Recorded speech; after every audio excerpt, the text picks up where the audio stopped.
Additionally, we again urge all countries, including China, to stop exports to Russia of dual-use goods that contribute to Russia's war industrial base and enable its drone and missile attacks against Ukraine. Beijing's claim to have implemented strong export controls on dual-use goods falls apart in the face of daily recovery of Chinese-produced components in the drones, weapons, and vehicles that Russia uses against Ukraine. I'd like to respond to the statement by the U.S. representative. As we've pointed out many times in the Council, China did not start the Ukraine crisis, nor is it a party to it. China has never provided lethal weapons to any party to the conflict and has always strictly controlled dual-use materials, including the export of drones. We urge the U.S. to stop shifting blames on the Ukraine issue. The U.S. should be ashamed and disgraced by its own words and deeds. I now give the floor to the representative of the United States. Thank you, Mr. President. And thank you, Assistant Secretary General Miroslav Yensha and Assistant Secretary General Joyce Masuya for your briefings. And I welcome the representative of Ukraine. More than 100 days have now passed since this Council adopted a resolution imploring a swift end to the war and urging a lasting peace between the Russian Federation and Ukraine. Since then, there have been some positive developments. UN Security Council Resolution 2774 paved the way for technical talks in Saudi Arabia and bilateral talks in Istanbul, resulting in the return of thousands of prisoners of war. But the progress we've seen has fallen far short of what is needed. Ignoring this Council's call for lasting peace in Resolution 2774, Russia has continued to kill Ukrainian civilians. Russian drones and missiles have struck schools, playgrounds, apartment buildings, and nursing homes. Russia has deployed thousands of DPRK troops to its front lines and sent tens of thousands of Russian soldiers to die on the battlefield just to gain a small amount of ground. Mr. President, colleagues, the war, killing, and destruction must end. As President Trump has repeatedly stated, there is no military solution to this conflict. On July 14th, the President of the United States put Russian President Putin on notice to agree to a peace deal within 50 days.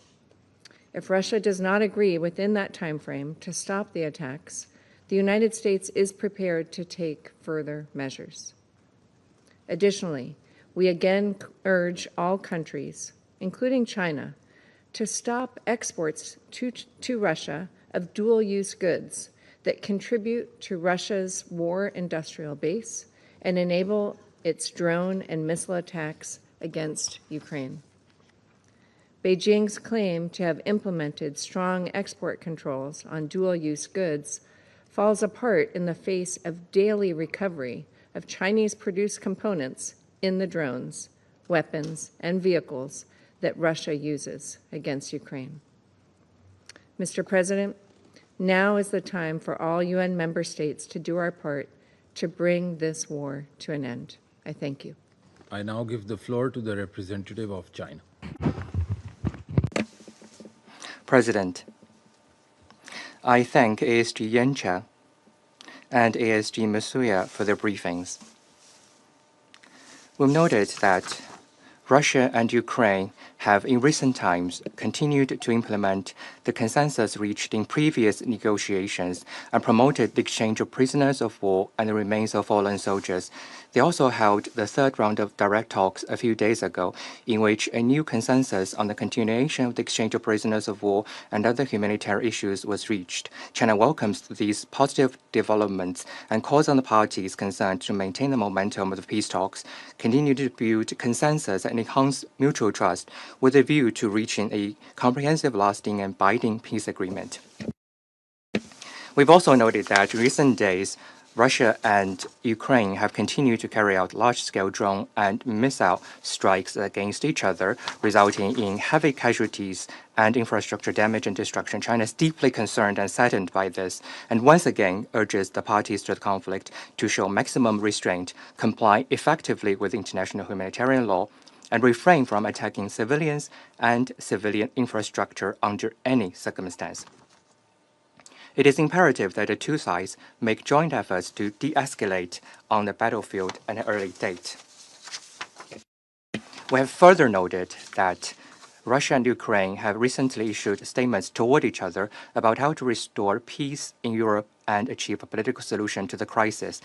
The major parties in the international community have also repeatedly released positive signals on dialogue, negotiation, and ceasefire, and continue to engage in diplomatic efforts for peace talks. China welcomes all efforts towards peace and encourages both Russia and Ukraine to continue to show political will and flexibility, while the international community continue to call for peace, build a consensus over peace, and carry out efforts for peace.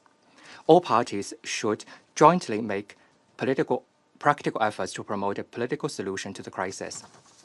President, China has always maintained an objective and impartial stance on the Ukraine issue and has been committed to promoting peace talks and political solution. We have been actively carrying out diplomatic mediation in accordance with 4 shoulds proposed by President Xi Jinping while maintaining effective communication with both Russia and Ukraine.